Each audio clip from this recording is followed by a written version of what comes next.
We see many of the commandments as restricting our actions, such as thou shalt not kill or thou shalt not steal.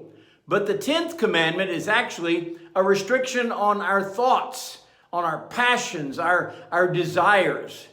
Good morning, this is Pastor Ernie Lewis of the Blue Point Church in Sisney, Illinois, with your thoughts for Friday. You know, the Decalogue ends with a commandment against greed, selfishness, the unwholesome desire for things that we cannot have or things that belong to others. He says in Exodus chapter 20 and verse 17, "You shall not covet your neighbor's house. You shall not covet your neighbor's wife, nor his male servant, nor his female servant, nor his ox, nor his donkey, nor anything that is your neighbor's." Now, within the word covet, we see a desire or a longing, maybe a craving for something. And this does not have to be a bad thing. In the New Testament, Paul tells his readers to covet earnestly the best gifts that the Holy Spirit bestows upon his children. So it is not really a sin to want better things for us if it's in God's will or in his service. Where it actually becomes a sin is when we covet something that actually belongs to our neighbor. It is so tempting to look over the back fence sometimes and covet things that our neighbor has. Perhaps it's that new car that the neighbor just bought, or that swimming pool they just had installed in their beautiful backyard, or maybe it's that beautiful backyard, you know.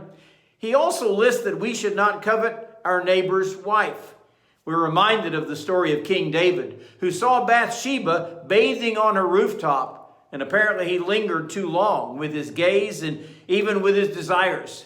He may ask questions about her. He calls her to the palace, even commits adultery with her, although he already knew she was the wife of Uriah, one of his soldiers. It seems that one of the greatest problems with coveting is it causes us to break so many of the other commandments. We may lie to get what it is we want. We may even steal to get that desired thing. Or in David's case, he even committed murder to steal his neighbor's wife and have Bathsheba for himself. You know, there are two major sins that are associated with covetousness. One of them is greed, always wanting more, no matter who it belongs to or how we would be able to get it. The other sin is the idea of dissatisfaction with what God has blessed us with. We wish God had given us the things that our neighbor has instead of what we have. And the main call here is for us to keep our desires in check and not long for other things. He even mentions the neighbor's male servant and female servant. What kind of workers would you rather have on your crew? Maybe your neighbor's workers. Or he even talks about their work animals. Maybe it's that four-wheel drive truck that your neighbor has. You wish you had it for your work. Or he says, really, anything that is your neighbor's. Paul said, "I have learned whatsoever state I am in, therewith to be content." And it seems here that contentment is the key. To recognize that what God has given me is what I really need, and I'm going to recognize his blessings and be thankful for them.